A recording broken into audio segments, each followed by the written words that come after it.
We are here and we are live. Not 9:30, everybody. 9 a.m. Mountain Time, the forgotten time zone. So let's do it.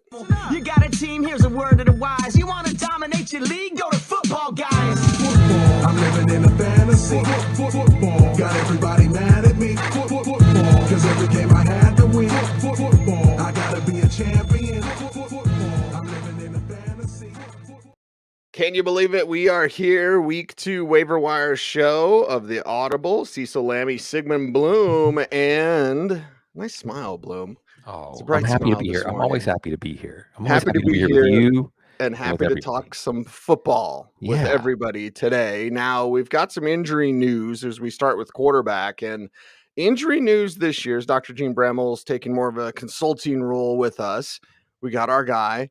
It's none other than one Adam Hutchinson at footballguys.com. You can check out the Monday injury report for week 2. We start with quarterbacks, Bloom. It sounds like everything's okay with Anthony Richardson. We'll see. He's got a little bit of a knee injury. They called it a knee bruise, I believe, but he's okay there. So we go to our quarterback upgrades, downgrades, and waiver wire report, also available at footballguys.com. And Sigmund, you wrote this one. Anthony Richardson is on the list, but he's probably been drafted in most leagues. So let's talk about the guys who weren't or may not be in your league. And we'll start our wide net conversation with Mac Jones, Jordan Love, and hell, let's just throw in Sam Howell, because in most of my leagues, I think every one of my leagues, Sam Howell was drafted. But again, we're wide netting this thing. Yeah, and I think that let me begin our comments today, Cecil, saying that the week 2 waiver wire run, if it's not the most important waiver wire run of the year, it's one of the most important 2 or 3. And again, I want to emphasize a couple of things to people. First of all, if you're new to the waiver wire up-down report, I give percentage, that's percentage of your yearly budget. And it's more to rank players within a position and across positions and give some equivalencies of priority, but what your needs are, your scoring system, how aggressive your players in your league bid. You know a lot more about that than I do. So it's more to rank players and prioritize pickups than to give you specific recommendations on how much to bid. But hey, I'll take a shot at that with you if you want. It's in exact science. And why is this waiver wire run first so important? First of all, because they're week 1 results that are counterfeit. And then they're because it's still the preseason. And then there are week 1 results that are the first vision of a new reality. And we're going to try to sort those out. And we're going to try to separate the wheat from the chaff here. At quarterback, there's not a lot. Okay. Jordan Love, as good as you could have hoped, right? And he didn't even have Christian Watson. Oh, okay. Jordan Love is going to be like a Brock Purdy type of fantasy play. He's not going to have a high ceiling. He may add a little bit here and there with running. He can be a highly efficient passer. He's not going to be a league winner for you. Mac Jones is a little more interesting. Cease, because I think we can say, hey, Philly's defense is good. The Patriots' offensive line was banged up. I think both of their starting guards were out. And we see the slowest wide receiver core in the league, right? I mean, this is not the Patriots. Pass catchers are not going to strike fear in the hearts of any defenses. And yet Mac Jones has a pretty good day, feeds a lot of mouths in the passing game. We're going to talk about some of those players later on. Maybe it really was just Patricia and Judge. It was just that joke of an offensive brain trust and Bill O'Brien, who's a very accomplished offensive mind, making a quick passing based on accuracy and getting the ball out early to the right place. Maybe this is going to be okay. The running game did not do all that well. So maybe Mac Jones could be a Kirk Cousins light, let's say, this year. And then there's Sam Howell. Hey, Arizona's defense is better than we thought, right? Let's say, first of all the dunking on Arizona's defense going into week 1, maybe unwarranted. Sam Howell scores a touchdown, gives up a touchdown deep in his own end. You can see that he has some talented receivers. Terry McLaurin's still not, I think, quite up to speed. So Antonio Gibson barely used in the passing game. So there's even some more room for this passing game to grow with Sam Howell going up against your Denver Broncos, Cease, which is probably a tough matchup, or at least not an easy matchup. But again, these aren't going to be saviors for you at quarterback. And looking at some of the quarterback results in week 1, I don't necessarily see if people are looking for saviors, but I do think we can look across the league, and it was a very disappointing week for fantasy football. So, hey, yeah, you might be thinking about starting one of these guys if some of the slumps, guys like Joe Burrow, if they stay in a slump, maybe you will be starting a Mac Jones over him soon. Yeah, I think film gets out on Mac Jones. He gets figured out. How did Jets fans feel today with Aaron Rodgers going down? How confident should fantasy GMs feel? The chat room's gone off about Zach Wilson season. Yeah. Okay. Well, as long as you're throwing up to Garrett Wilson, making incredible catches, like things look pretty all right there. But yeah, there was, as Yoda would say, there is another, and it happened last night. Yeah, he's just a super flex pickup, 2 quarterback pickup, Zach Wilson. Maybe he'll be calmer. Maybe they'll put less on his plate. This is a running game and a defense-driven team. Defense was outstanding. So you're keeping your expectations low. But, maybe this is one of those silver lining things here where Zach Wilson can at least become a viable NFL quarterback. Maybe not a good starter or even an average starter, but somebody who can be the steward of a team that is going to win with their defense and their running game. So, yeah, that's just terrible, too, with Aaron Rodgers. Boy, Aaron Rodgers' story is epic. I mean, whatever the twist and turn is, it is an epic twist and turn. And I feel bad for Rodgers, honestly, because I think he was kind of happy to be playing football again. And this was a rough turn for him, a rough turn for Jets fans. Everything that Jets fans have been through, cease. And then last night, after Aaron Rodgers went down and Zach Wilson was playing, love of my life, Kate, my wife, said, "Tell me about Zach Wilson." I was like, where do we start? Football or not football? Well, for football, he's a super flex pickup.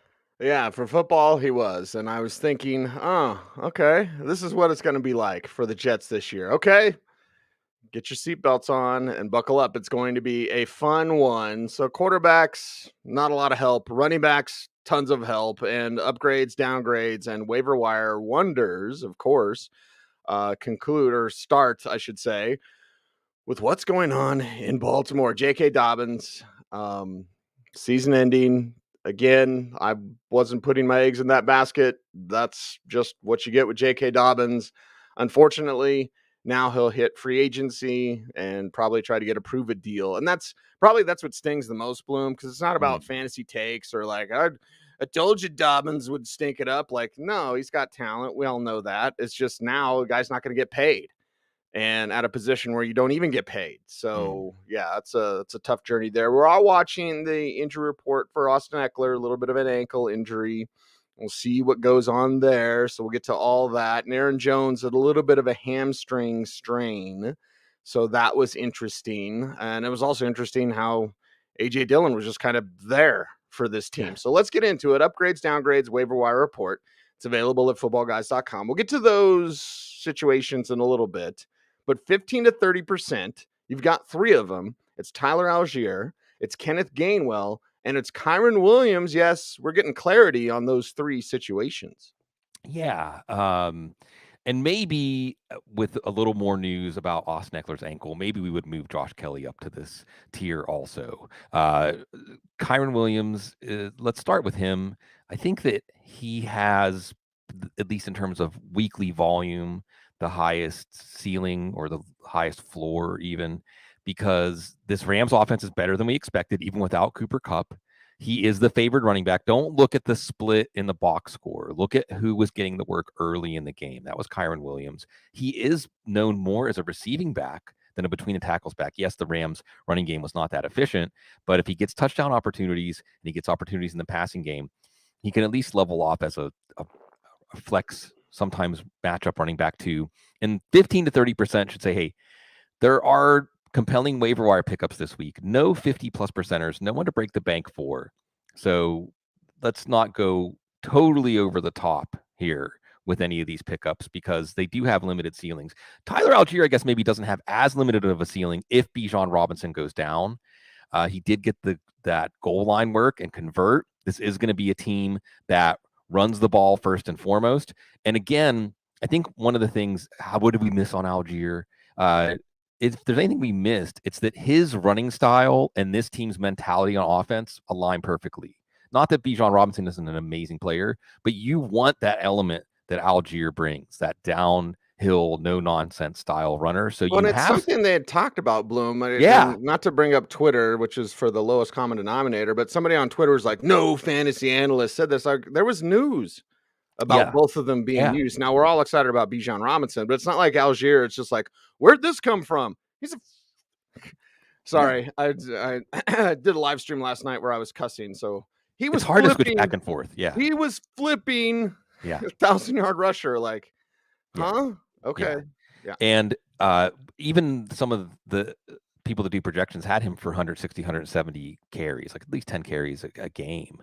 So it's not surprising. The goal line work, and not that it's that disappointing if you have Bijan Robinson, because Robinson's touchdown was one of the best plays of week 1. And don't worry, Bijan Robinson, if you took him, you're going to be fine there.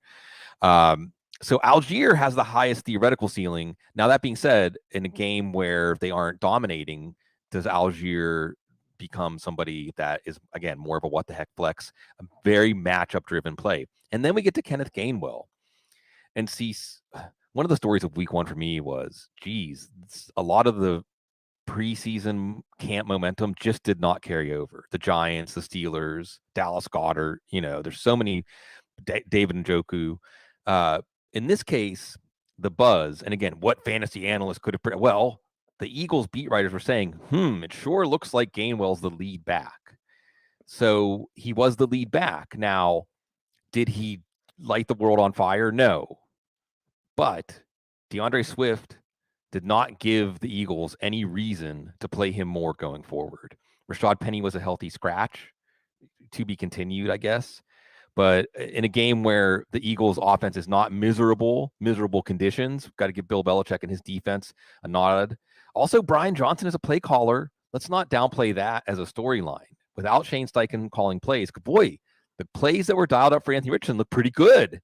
Like the plays that were, this is why we were so excited when Anthony Richardson went to him, Steichen and the Colts, because like he's going to understand what he's capable of and construct an offense around him that is what he can do right now. With Hurts, you saw regression in his quality of play. Now, there's time to get it straightened out. But if these things get straightened out, and they might Thursday against Minnesota, Gainwell has a high ceiling if he continues to get this kind of snaps share and touch share. But this is a moving target. This is going to be a very unreliable offense week to week backfield to project. But for now, we have to say there's nothing that happened last week that should get them to change it. And let's throw Josh Kelly in here, Cease, just because I think that he is probably more of a 15 to 30%er now with the news yesterday after I wrote the up down, and I'll update this after we're done recording here, that you do have a potential start this week. We'll see. You do have the potential for ankle injuries to recur. But more than anything, what's exciting about Josh Kelly is that Isaiah Spiller was a healthy scratch. So it's not just he's the 2A. He ran well, but also just that Kellen Moore is going to construct a really good running game. And in fact, Kelly was on the field in the fourth quarter. They're trusting him now. Elijah Dotson, the undrafted free agent, not getting on the field.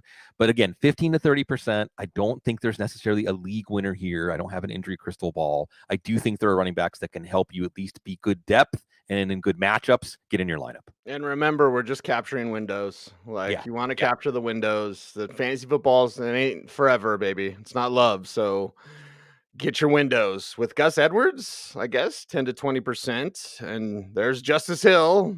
Stop trying to make well, then we're going to make it now. You got to do something, Baltimore. Both Ravens backs at 10 to 20%. Roschon Johnson, number 3 on the depth chart, number 1 in your hearts. Yeah, there's a role for this guy. Can make plays, 10 to 20% as well. Bloom, let's talk about this group.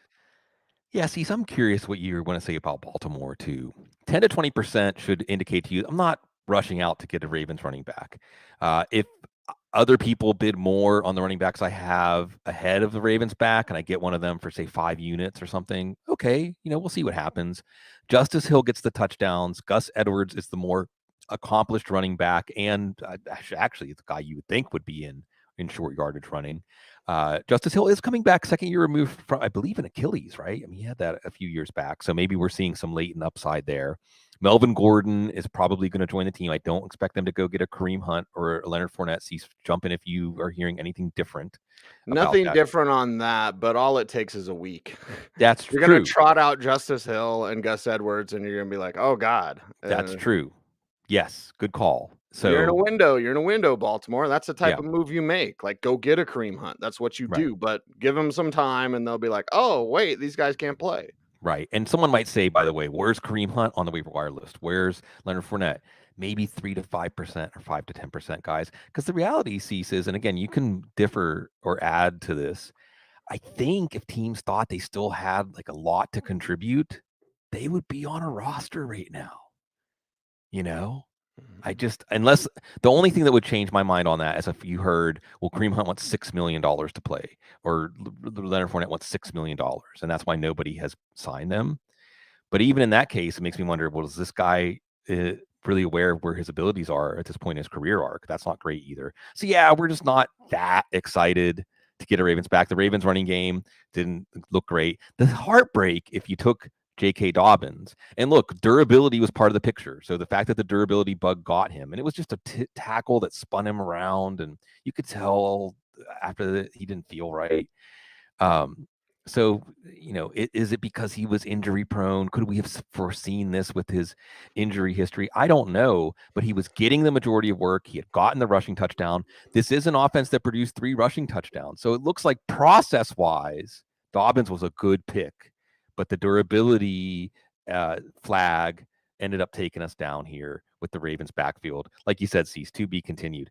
Roschon Johnson, I had struggled with this one, because he was the third back on the field. They split this backfield about 1/3, 1/3, 1/3, like the worst case scenario. But you did see Herbert and Johnson get a ton of running back, but Justin Fields is thrown to the running backs. So Johnson had the garbage time touchdown. Johnson had 6 receptions. Johnson was actually a really good fantasy play. Best ball leagues. Johnson probably got in your lineup. Now, what is the takeaway here? That he was pretty good in the action that they gave him? Or is it that he was really only in the game mostly, I think, when the game was out of hand? But as a rookie, you just want to see him fit in, right? When they first get on the field. You just want to see him fit in. He fit in. This backfield could still sort out so that Johnson's the guy. And if the Bears are like a 3-14 kind of team, that probably means a lot of Roschon Johnson in the second half of games. Yeah. Where's Jonathan Taylor fit in? We're skipping over. We'll do some of the later stuff, but let's talk about Taylor right now, because our guy Shallinger is, Jonathan Taylor trade. And it was interesting to note, when things don't happen, who were the teams that were interested? Miami, Denver, Green Bay. What? You can take Green Bay off the list now. That one threw me for a loop, and that was like, huh? Okay. Well, the Green Bay one sees. But this is the type of move that would make sense. Yeah, it would make a lot of sense for Baltimore. But is Indianapolis going to back off of their outlandish price for him? It sure sounds like, from what we've been hearing, that Taylor's camp is waving the white flag. And they're just saying, yeah, he's healthy. He can pass a physical. He's planning on playing in week 5. Now, doesn't that suck? Doesn't it suck that teams can do that to a player? It does. It sure does. Hey, we're just going to shelve you. Yep. And now, could that mean that there's a equal and opposite reaction where the Colts say, okay, we're not going to try to punish you. We're going to actually be reasonable and take a second-round pick for you in the last year of your rookie contract because, Jonathan Taylor's not going to change the destiny of this team, and they've already decided, it sure seems to me like they've already decided he's not a long-term piece of the team. Mm-hmm. So we'll see. But, Miami is a team, they don't feel any more urgency to get him right now. Baltimore sure does. And on the Green Bay tip, just real quick, Cease, he played in Wisconsin. They're probably super familiar with him. And he is the kind of player, especially if he fits your team ethos, and I think he does fit. He's everything they wanted A.J. Dillon to be, right? But A.J. Dillon isn't. So sometimes there are players that if you get a chance to get that player, it doesn't matter who's on your roster. You take a shot. They did, but Jim Irsay, whiskey. Yeah. Yeah. What time are you getting hold of Jim Irsay? It's 5 o'clock somewhere. Am I right, everybody? Rest in peace, Jimmy Buffett. There we go. 3 to 5% and 1%ers. This is why we're talking Colts, because here's all the Colts. Yeah. Zach Moss. By the way, Evan Hull's hurt, knee injury. Yeah. Jake Funk. Okay. Deion Jackson looked terrible. And hey, Jerome Ford. There you go. 3 to 5%. So we've got a collection here at the bottom of a bunch of Colts and Jerome Ford. And 3 to 5% 1%ers in week 2 means I probably don't see much, but let's go ahead and be, especially for deep leagues, because again, we're wide netting it. Why are we wide netting it? Just so folks know, and I always welcome input. We always want to improve for you at Football Guys, however we can. I use the Yahoo ownership, and if it's 60% or under, I go ahead and put them on the waiver wire report. That's been pretty reliable over the years. That hey, there may be some public leagues out there where these players are available, and then deep leagues, yeah, you might end up 16 team leagues saying who's the running back for the Colts this week. The player I would pick up would be Zach Moss out of the 3. We'll see if he's healthy enough with that forearm. He would be the lead back. Jake Funk looked okay. He may be the lead back this week if Moss isn't ready. Then there's Deion Jackson. Nobody did less with more than Deion Jackson last week. So you would think if they're reviewing the tape, they're saying we have to try something else. But maybe they don't have that option. Maybe Jackson and just his knowledge of the offense with a rookie quarterback out there is going to encourage them to use him. But, these are just in deep leagues. You might look at the Colts and you might look at Jerome Ford. And again, Cease, as we step forward, we're always going to recontextualize what we saw. And good news, glass half full, Jerome Ford got a ton of carries, and the Browns look like a team that can be a good team and get 33 running back carries out there sometimes, playing the Steelers on Monday night. On the other hand, Ford didn't do that much with his carries. He fumbled. This is another team that might be looking to upgrade their backup situation. I think we know Cleveland backup running back is somebody we want to roster. Right now, that's Jerome Ford. Will it be Jerome Ford in a month? We'll see. But for now, Ford's the one to hold. And because I want the waiver wire to excite me, and there's not a bunch of excitement. No. And it's some energy drink for this one. Super quick, Tyjae Spears, talk to me. Yeah, Talk and to me here. I looked at the numbers, and he didn't come in on that line, but Tyjae Spears would be another 15 to 30% guy. I don't think that he is going to be a league winner, even if Derrick Henry went down. I mean, this Tennessee offense does not necessarily look like one that's going to create Tennessee overachievers. offense with Will Levis dumping off to him all day. Right. That's the other thing, right? Although, again, Mike Vrabel's team, a tough out in New Orleans. So maybe they remain competitive. But what I do think Tyjae Spears is a perfect example of a player. Like, don't look at the box score. Look at the snaps. I think, did he out-snap Derrick Henry? I'm pretty sure he was on the field more than Derrick Henry. And then there was a route downfield that he was wide open, probably could have had a long touchdown, and would have been maybe a 20 to 40 minutes. So this is the NFL, the game of inches, right? If Brian Tannehill hits him, we're talking about him as the top waiver wire pickup at running back and really making sure to include him in the report. And the other thing is 3 for 27. So he's explosive, and he just has something to offer that nobody else on this roster does. So absolutely, Tyjae Spears should not be on the waiver wire.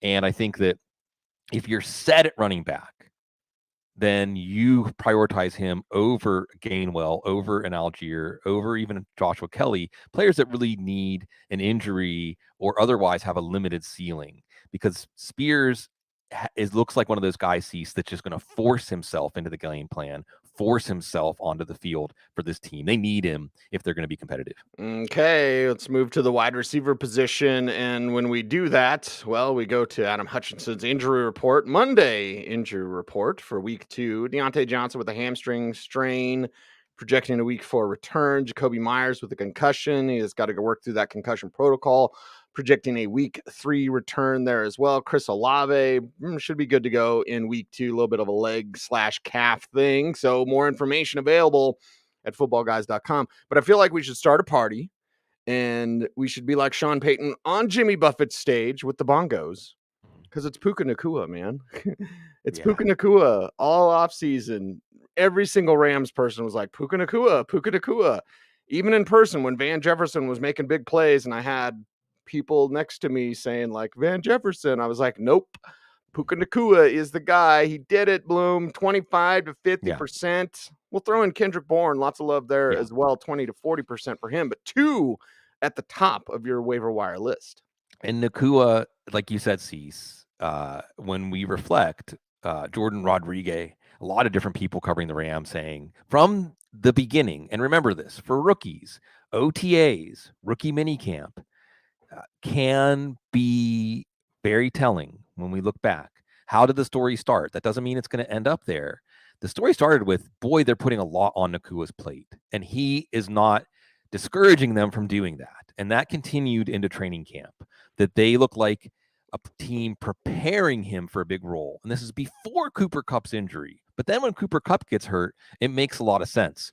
So why is Puka Nacua not a 50+% just empty the wallet guy? Well, you would assume Cooper Kupp is going to be back. And I think that, we'll see if this is one of those week 1 results that he comes back to earth, and that still can be a wide receiver 3 flex level play, or if we're going to see him have an Amon-Ra St. Brown. That's the guy, right? He's an Amon-Ra St. Brown kind of piece. No, he's not going to toast people for 60-yard touchdowns on go routes. He's not necessarily going to have highlight reel type of plays, but he's going to move the chains for your team. And he's got a veteran quarterback who obviously he has a really good connection with. We have Kendrick Bourne. Devontae Parker was a scratch for this one. So what does it look like when Devontae Parker's back? I don't think it's really going to matter that much. Parker plays a very specific role, a jump ball, contested test guy, outside the numbers. But Kendrick Bourne sure looks like a number 1 receiver. He got number 1 receiver snaps. He got number 1 receiver targets in terms of the leverage, the important places on the field. And Juju Smith-Schuster just looks, that's sad. I mean, Juju Smith-Schuster is another player we're going to say, we never really got to see what he could have been. We had a glimpse, second year with Pittsburgh, but I think just he's never going to be the guy we hoped because of physical stuff. You got Pop Douglas, you got Kayshon Boutte, but they kind of cancel each other out. Maybe if one of them get dinged and there's just one of these rookies. So you could see, really, we're going to talk about Hunter Henry too. So if this is indeed a resurgent passing game, it sure looks like Bourne and Hunter Henry are going to be those guys. And Kendrick Bourne has just been kind of keeping his head down. There's been some ups and downs, but he was a very key performer for this team. And again, if we're looking at quarterback, wide receiver chemistry, it's there. It is there 1,000%. What also is there? More wide receiver help in the terms of Nico Collins, 15 to 30%. Rashid Shaheed just makes me happy. Yeah. Saying his name. And Washington play. My God, exciting football. 15 to 30% for both of those. And let's throw in Romeo Doubs. We'll see when Christian Watson can get back out there, but certainly you saw it with Romeo. Where art thou, Romeo? It was too easy, Bloom. I promise it's the only time I'll do it. Yeah. Where was he? In the end zone and on your fantasy team now. Yeah. Feuds, right? Was there any family that the Lammeys had a feud with? We don't have enough time to go through that, baby. Yeah. I told you, and I've told the story before on air. Yeah. I always wanted to write Sopranos in the Country, kind of with Tony Soprano being based on my father. And then Yellowstone came out, and I was like, damn it. But they did it from their super rich country people. We were super poor country people. There's a difference in how you approach things in that department. Yeah. The Capulets and the Montagues.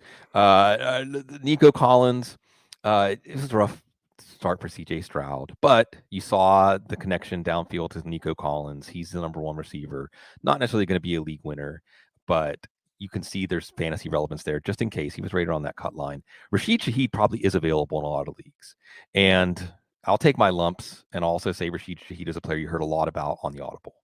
So it was Drake London. Sorry, everybody. And Damian Pierce. Sorry, everybody. Well, it's only 1 week, right? I guess the point is don't say sorry yet. There's still football left to be played. But I do think that Rashid Shaheed, now he is the number 3 receiver in terms of snaps and involvement. But remember, with Michael Thomas, we wonder if the other shoe is going to drop. But you also see trust. And you also see with Derek Carr, a more vibrant passing game, a passing game that they can trust. And I think that Rashid Shaheed getting targeted again in key situations, Rashid Shaheed coming through is going to carry over. He's an upside wide receiver 3 flex. If Michael Thomas goes down, now we're potentially looking at him as an every week start. The other part here I want to mention too is if you do return yardage leagues, he's a league winner. He had over 100 kickoff return yards. He sprinkled in a little punt return yards. I think he had the biggest all-purpose yard day for the Saints in a while. Because he's just a very important part of this team. Saints hit on undrafted free agents again and again. Romeo Doubs, like you said, Christian Watson's going to be back. This is a low volume pass offense. On the other hand, we had the precursor here. We heard a lot about the chemistry between Love and Doubs and in those red zone situations. And Doubs wasn't even 100%. So you can say, well, Christian Watson's going to be out there because Doubs can get better. too. And most importantly, Jordan Love was as good as we could have hoped for his Packers debut. Romeo Dobbs, again, maybe not a league winner. Certainly somebody that when we get to the bye week gauntlet, if he keeps this up, if he has this kind of trust from Love, you'll be happy to have him on your bench. Final group of guys, and we'll lump everyone in, but there's Yeah. some variance here. Tutu Atwell, 7 to 15%. Darnell Mooney, 5 to 10%. Robert Woods, 5 to 10%. Josh Reynolds, 3 to 5%.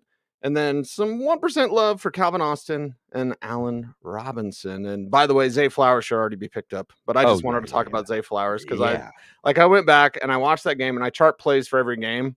So I went back and I watched the game and charted the plays. And then I went back just to watch Zay. I dialed up all the Zay plays. Yeah. Oh, yeah. Yeah. Zay Flowers, baby. I can't remember who it was that said that they meant it as a compliment, is that Zay Flowers looked like Tavon Austin. I mean, looked like just a player that you just get the ball in his hands. Just get the ball in his hands a lot. Let him do his thing. Yeah. And once this offense starts to get comfortable, then what's going to come? But yeah, Zay Flowers. They got him a wide receiver, finally. Maybe get you a wide receiver, Tutu Atwell. The speed. Second round pick paying some dividends now, as long as Cooper Kupp is out, at the very least. Like Rashid Shaheed, he's an upside wide receiver, 3 flex play. Although it's going to be really interesting. We're going to talk about this more on the preview, but I just want a preview of the preview. Again, recontextualizing. Okay, the Rams did what they did to Seattle. Are they going to do anything remotely like that to San Francisco? That's who they get next week. So we'll see. We'll see if maybe these Rams pickups come back to earth. Darnell Mooney, he's good. He's all the way back from his injury last year. For whatever reason, Justin Fields threw the ball a lot, barely threw downfield, barely threw to DJ Moore. Darnell Mooney gets the touchdown. Darnell Mooney's a good player. See, sometimes it's just as simple as I don't know exactly how Darnell Mooney's going to have consistent fantasy value, but I know he's good, and I know he was relevant in week 1. Robert Woods, more of a possession target for CJ Stroud, but did enough to be relevant. And again, if this is going to be the game plan by necessity for the Texans, they're having to pass more. We'll see them against Indianapolis this week. Robert Woods could at least be a good depth piece. Josh Reynolds could be a good depth piece until Jamison Williams is back, maybe after Jamison Williams is back. Because what we saw was Marvin Jones, and we love Marvin Jones. We love Marvin Jones. He's a great player. Marvin Jones played all the way to the end of a 5-year contract, a second contract. See, how many players played to the end of a 5-year second contract? 0.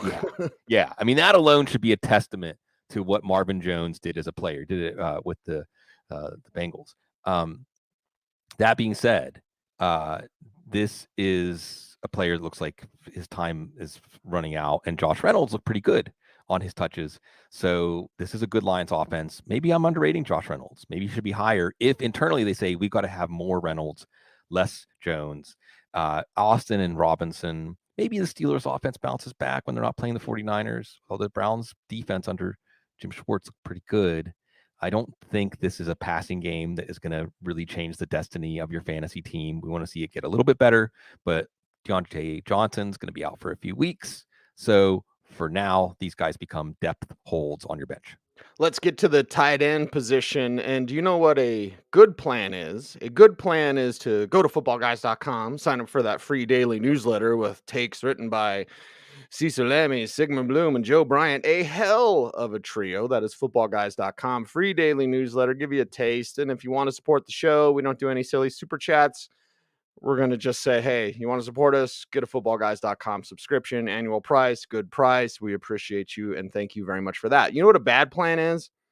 Having Greg Dulcich as the centerpiece of what you want to do. So when he gets hurt again, your offense stinks and can't score 17 points. It is a Broncos show. And as we get to the tight end position, we go to injury report. The Monday injury rounds, Adam Hutchinson at footballguys.com. Pat Fryermuth with the chest injury. Week 2 return should be out there. Greg Dulcich with the hamstring strain, projecting a week 6 return. Oh, boy. Who could have predicted that? Anyway, he's the Joker. Let's talk tight ends that can actually help you.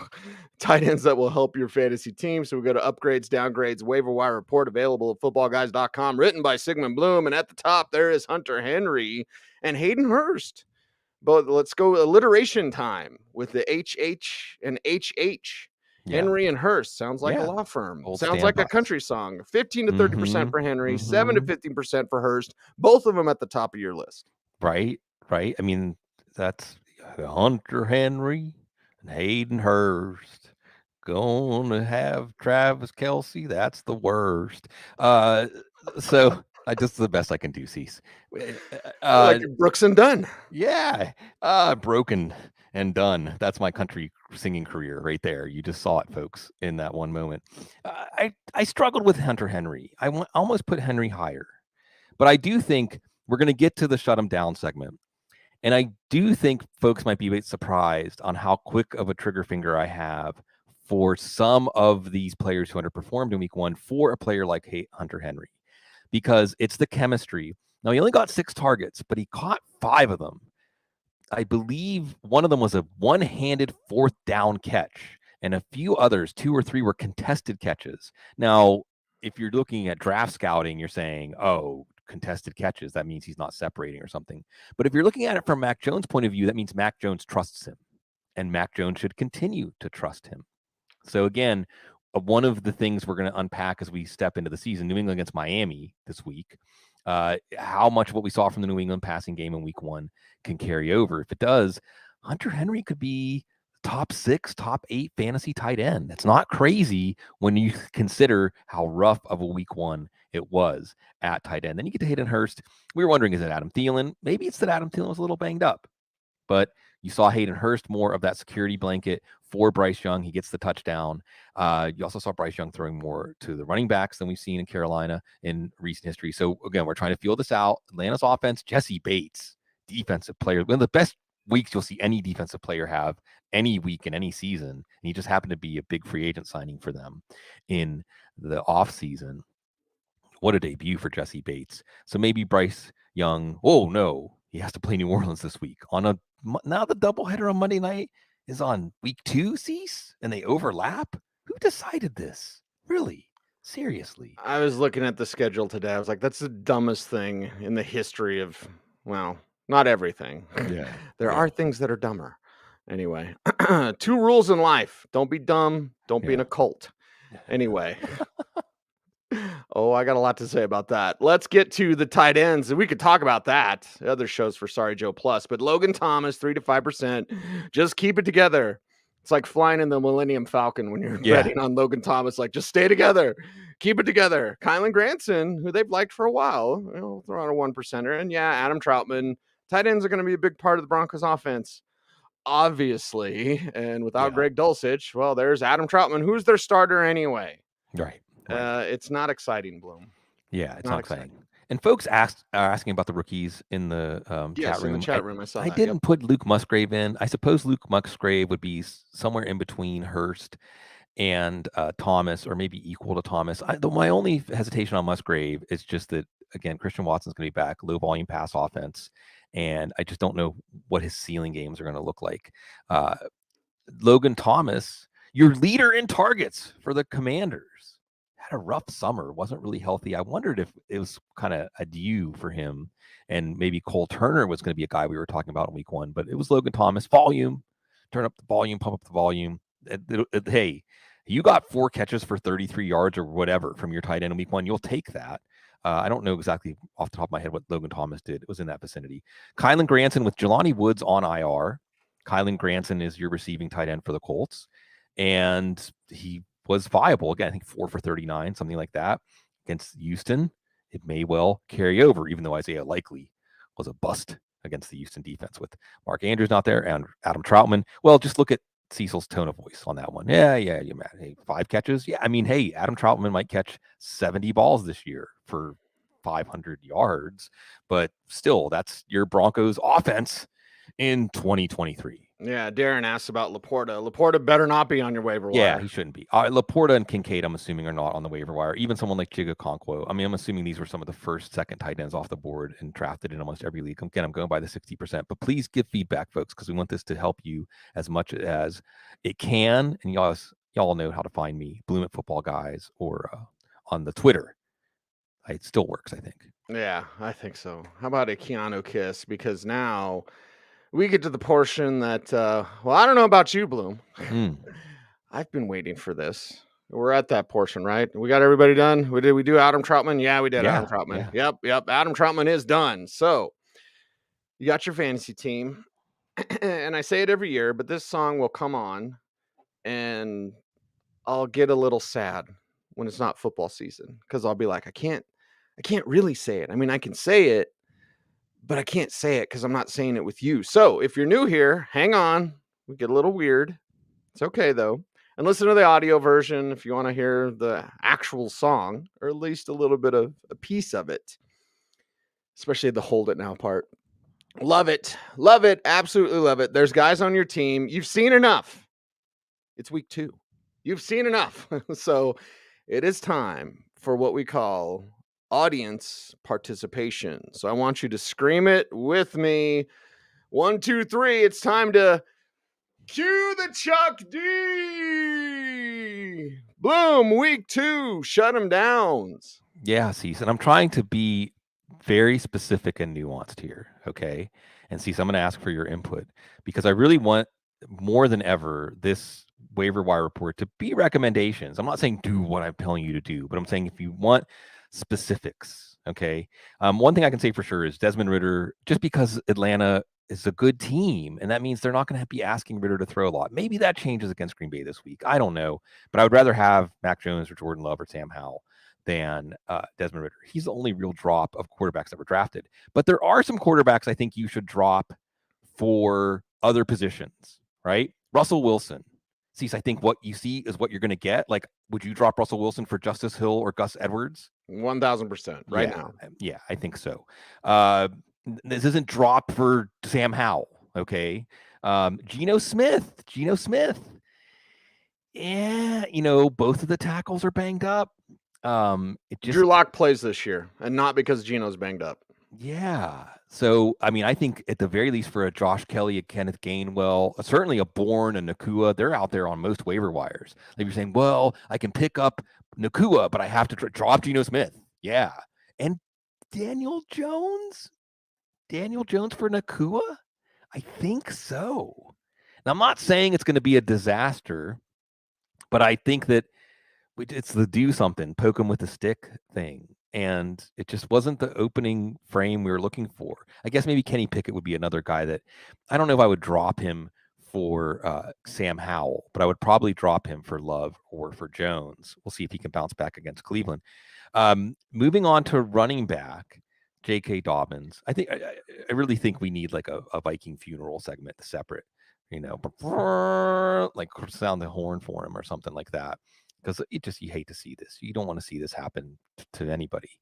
And Rashad Penny, look, he may start this week. I don't know. They may have him active. I have no idea. But I do know that if he's a healthy scratch for week 1, he's probably not worth holding, with an exception for Devin A-Chain. I think Devin A-Chain, because have you seen Raheem Mostert's injury history? Now, he was pretty healthy last year, but A-Chain and this offense, I for instance, like if I was looking at A-Chain or Justice Hill, probably still hold on to A-Chain because I just think there's a higher ceiling outcome potential there, but it's tough. But I think Rashad Penny you can drop for Jerome Ford.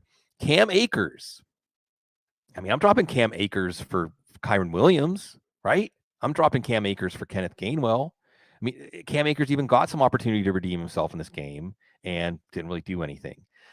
DeAndre Swift. Tell me if you disagree with me on this one, Cease. I mean, I think am I dropping DeAndre Swift for Justice Hill? Probably not. No. Am I dropping him for Josh Kelly? Yeah. Gainwell, Kyron Williams, Tyler Algier. Yeah. Am I dropping him for Hunter Henry? Certainly for Nakua and Bourne. The talent is great, but the usage wasn't there, and he didn't do anything to show he deserves more usage. Elijah Mitchell, I think you can see that McCaffrey is going to be the guy, and Mitchell is a backup, strictly a backup, not a committee back. And again, how long would Mitchell stay healthy if they did ask him to get back up to 15 or 20 carries a game because McCaffrey got hurt? Mitchell, I might drop for a Hill or an Edwards. Antonio Gibson ran the same number of routes as Brian Robinson, was in on fewer snaps. And I just didn't see the emphasis. I didn't see any sense of we're going to see what this guy can do because we don't think he was being used correctly. Like you said in the recap show, maybe trade him. to somebody who wants to get more out of him. Am I dropping Antonio Gibson for Gainwell, for Kyron? Yes. For Bourne, for Nakua, for Hunter Henry if I need help at tight end? Yes. Zach Charbonnet. I think some of this is just Kenneth Walker looking good, Charbonnet not getting used as much as we had hoped, and Seattle, like you were hinting at, Cease. I don't know. I don't know how the season's going to go. But they placed Detroit this week. And Jerick McKinnon, and I'm going to put a specific qualifier on this, in short bench leagues. Because if you drafted Jerick McKinnon and you drop after week 1, come on. You're holding him for December. Now, if you only have 5 bench spots and you're looking at, like, all of these guys are out there, Algier and Kyron Williams and Josh Kelly and Kenneth Gainwell, then you probably need to get into the churn. You probably need to churn that bench, and McKinnon is going to stop you from doing that. But this was the plan all along, folks. This is one I think that we got right on the audible, that they're going to ease him in. They're going to save him for December. At wide receiver, Marvin Jones is a drop. Adam Thielen is a drop. Marvin Mims. You want to tell people disagree with that, Marvin Mims? No, and I was going to say, because Shalander has Jaleel here as well. Yeah, Jaleel McLaughlin, Marvin Mims. Here's what's going to happen. The Broncos will be 2-6. And then they'll figure out, oh crap, we don't have any playmakers. And Jerry Jeudy's not the answer, everybody. Like, Judy's going to save the season. No, if that's what you're doing, you're making mistakes. So here's what's going to happen. They'll be 2-6. Fans will not care because of CU and the Nuggets and the Avs. There's your hockey talk, Bloom. Yeah. NBA champion Nuggets. Exactly. So here's what's going to happen. They're going to turn to the rookies.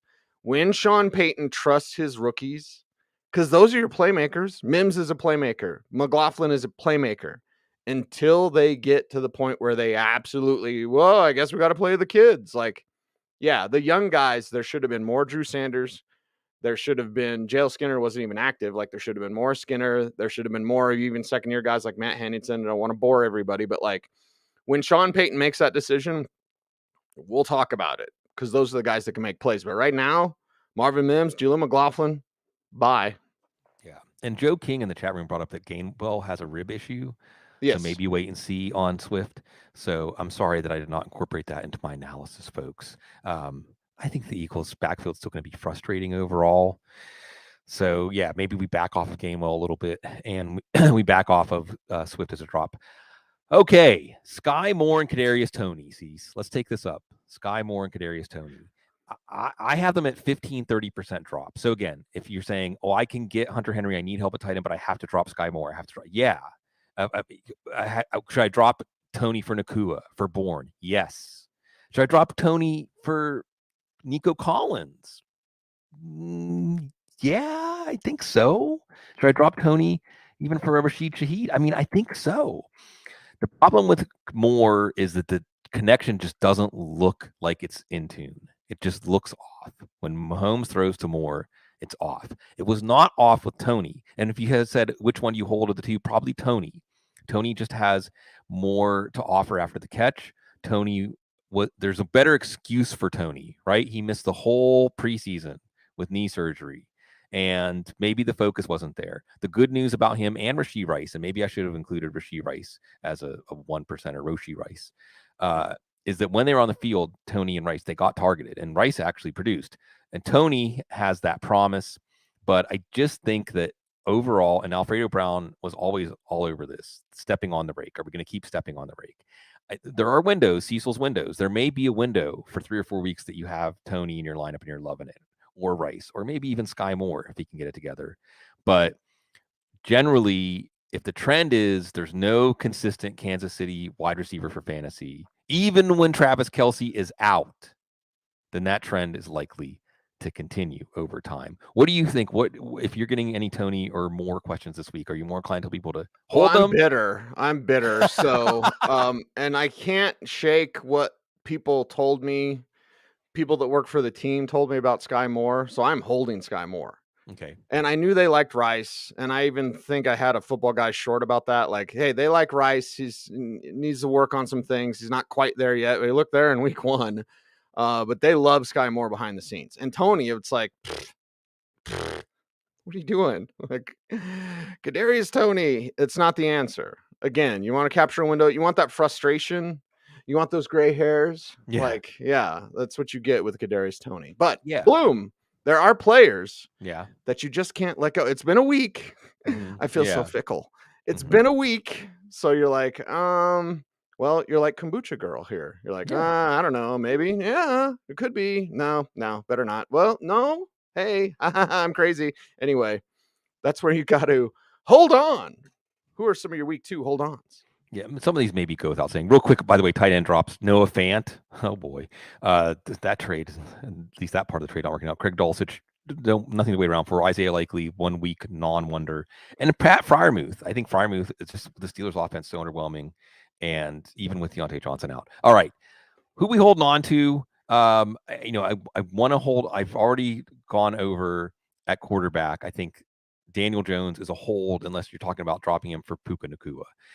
At running back, I think, again, some of these goes without saying. Damian Pierce, yeah, he's a hold. Okay.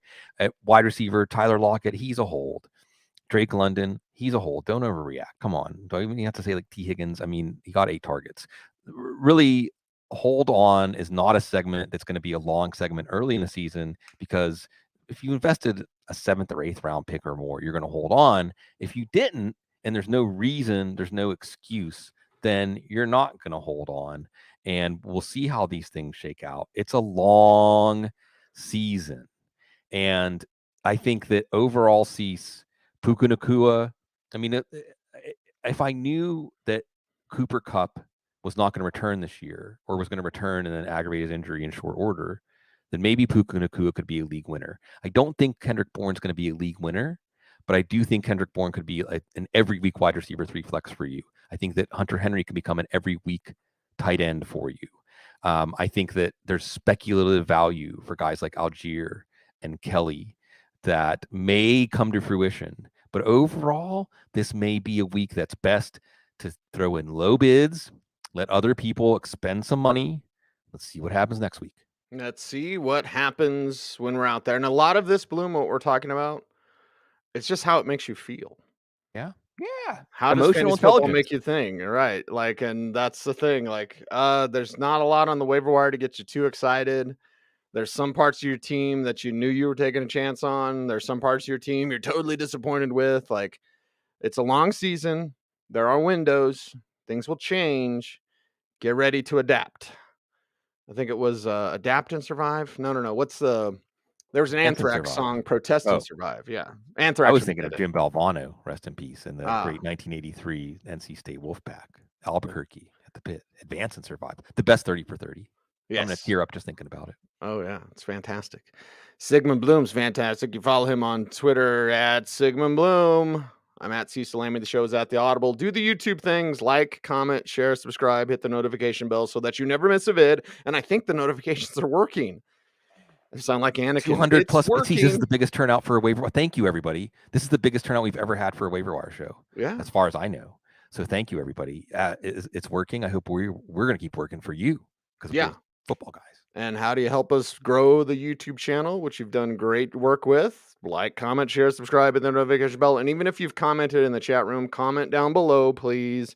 It helps the YouTube algorithm and our YouTube overlords. I did have a thought. Somebody said put $1 in the cuss jar. I was like, I would love to do that, but then we'd get demonetized. I can't even say, well, I'm lucky I can say shut them down without YouTube demonetizing this, because of the AI that searches for certain key terms. So I can't even pretend to cuss on the show. But I was like, I could put $1 in the cuss jar, and at the end of the year, we could donate it to charity. That'd be awesome. Maybe we'll just do that when I say sorry, Joe. Yeah, well, see, I think that we should somehow have, instead of the tip jar, we have the cuss jar. So every time that we say sorry, Joe, that people give us money, that then we donate to charity. But encourage us to be sophomoric, encourage us to be immature, encourage us to giggle a lot, because we should keep it light and sweet, baby. It's fantasy football. That's what we do. That's what we do. Vivek says 18 years. Yeah, 18 seasons of the Audible. We are here for you. He's Sigmund. I'm Cecil. We are the Audible. Everyone, thanks for watching. As always, be safe, be kind, know that you are appreciated. Stay tuned, and would you please stay frosty,